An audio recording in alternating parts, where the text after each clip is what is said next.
রাজ্য হিসেবে স্বীকৃতির দাবিতে অশান্ত লাদাখ। বিজেপির পার্টি অফিসে আগুন, বিক্ষোভকারীদের।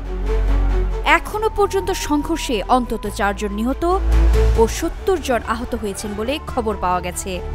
পরিস্থিতি নিয়ন্ত্রণে আনতে জারি করা হয়েছে কারফিউ। কি হচ্ছে ভারতে? এবার কি তাহলে ভারতের ক্ষমতাসীন দল বিজেপির বিরুদ্ধে একাট্টা হচ্ছে রাজ্যের জেনজিরা?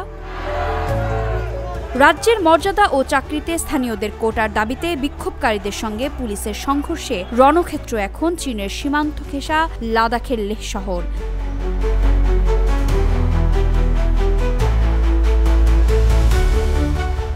যদিও সপ্তাহ ধরে শান্তিপূর্ণ প্রতিবাদ চলছিল, কিন্তু পরে তা সহিংসতায় রূপ নেয়। এরপরেই শহরে কারফিউ জারি করা হয়েছে।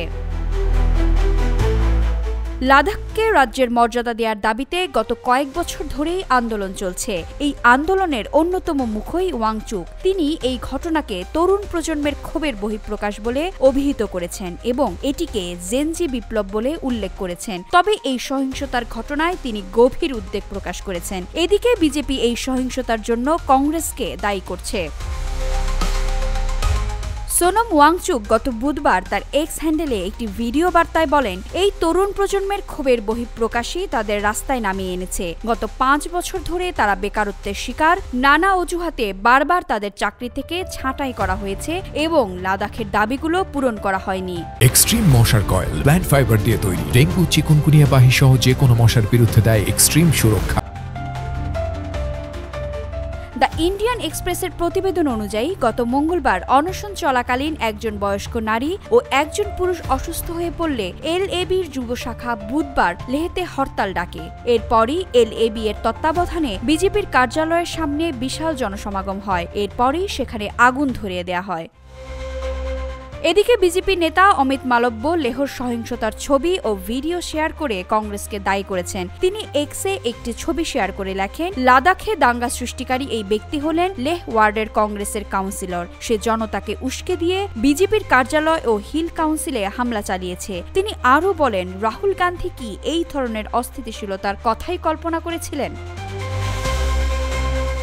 অন্যদিকে কংগ্রেসের এক সমর্থক লিখেছেন, সোনম ওয়াংচুকের অনশনের কয়েকদিন পর আজ জেনজি যুবকেরা পূর্ণ শক্তিতে রাস্তায় নেমেছে এবং বিজেপিকে বাস্তব পরিস্থিতি দেখিয়ে দিয়েছে।